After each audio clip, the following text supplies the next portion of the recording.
When was the last time that you had a great conversation? This question was from the thinker and poet John from Ireland. Anyone can have a conversation. It is just two people talking to each other. But what is a great conversation? He asked this question on the public radio program On Being. He continued, describing the kind of conversations he was asking about. When was the last time that you had a great conversation? A conversation in which you heard yourself saying things that you did not know that you knew,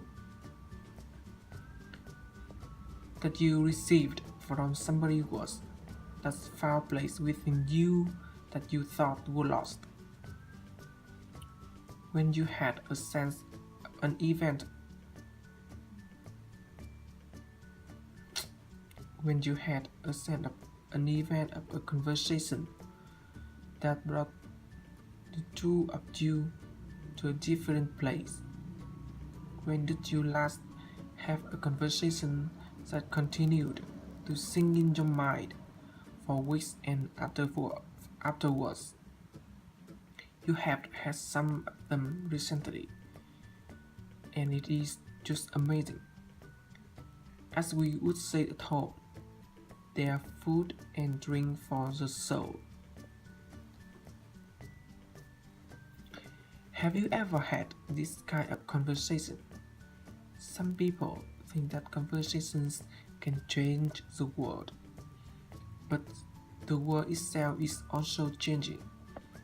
People spend less time talking to each other and more time using technology to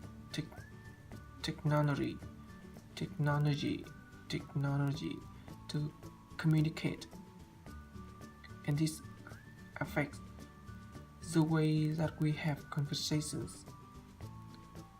Is it still important to spend time in face-to-face conversation with each other? What are some ways to do that? Today's spotlight is on having good conversations. A conversation is a way of talking to another person. It is an exchange of ideas. By exchanging ideas, it creates new ideas. Like John says, it brings people into a new place together. Another writer, Thomas, describes conversation this way. Conversation is a meeting of minds with different memories and habits. When minds meet, they do not just exchange facts, they train them and reshape them. They see different meanings in them and enrich in new ways of thought. In the past, there were no televisions, video games, or mobile phones. People spent time talking in person.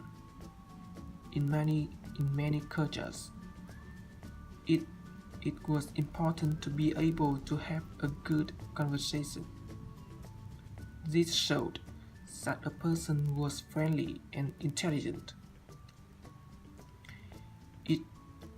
It was also a sign that he or she cared about and respected other people. And it was a way for people to share ideas and create a new one together. But technology has changed the way that people have conversations. In some ways, the internet has made people more connected. A person can very easily talk to somebody else across the world.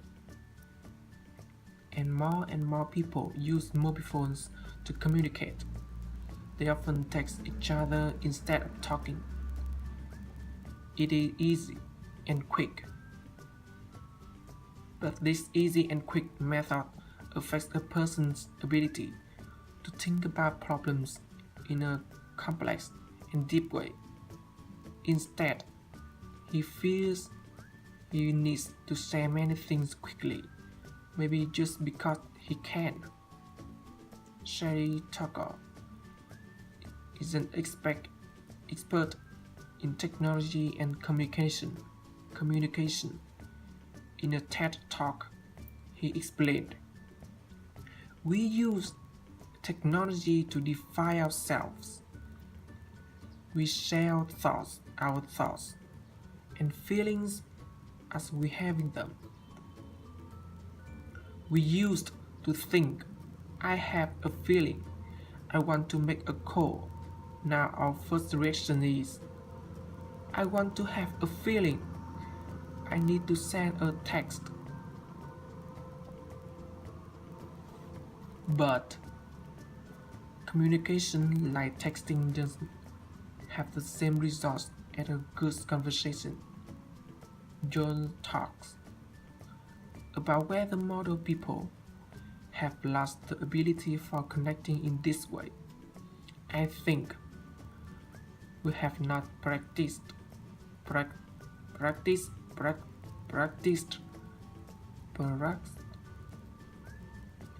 it enough, so we need it more. And I think it is matter of concentrating and concentrate. And I think it is a matter of concentrating, really, just concentrating.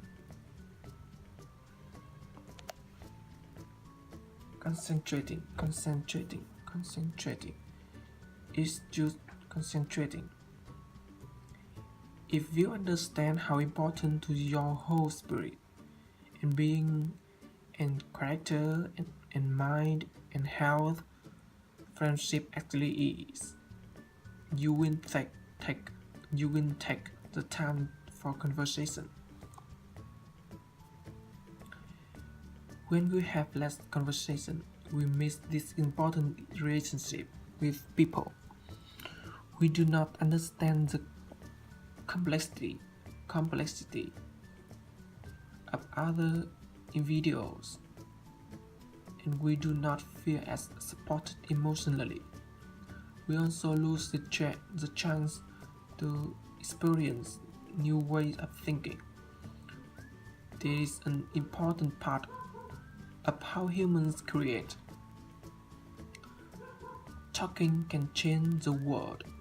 However, many people have never learned how to have a good conversation.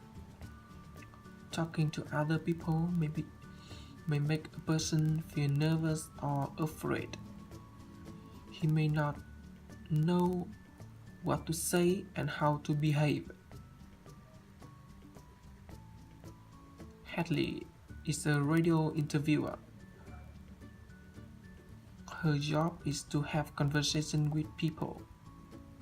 Hadley gave a TED Talk called 10 Ways to Have a Better Conversation. Here are a few of her suggestions. Be present.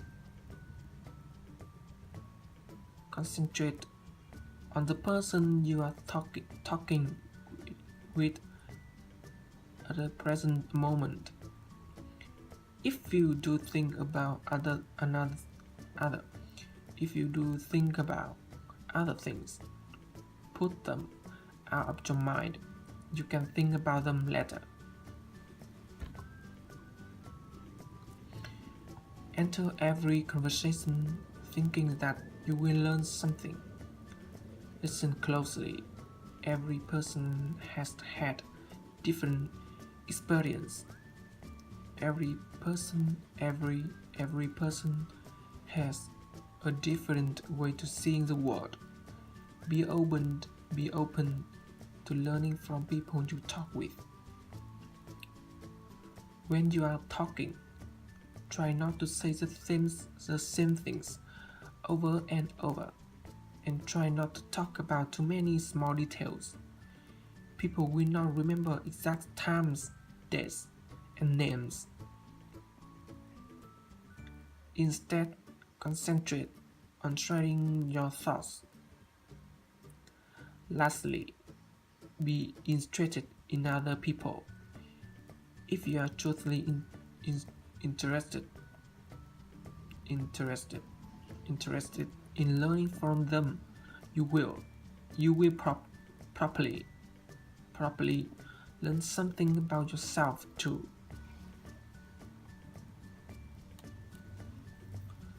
Following this advice takes practice. Follow this advice takes practice. But a good conversation is worth the work. Sometimes people do not take enough time to talk and listen to each other. They miss the chance to know each other and the world. It is like people live together but are in the dark. Many people think that the world would be better if people had more conversations. Thomas is one of these people.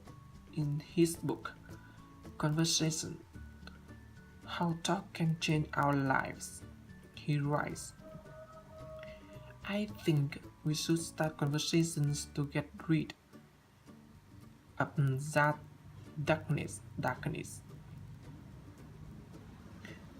I think we should start conversations to get rid of that darkness. We can use conversations to create equality, to give ourselves courage, to open ourselves to strangers, and most importantly, to remake our working world.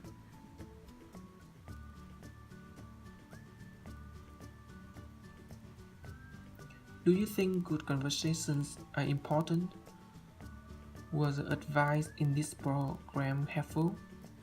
Tell us what you think.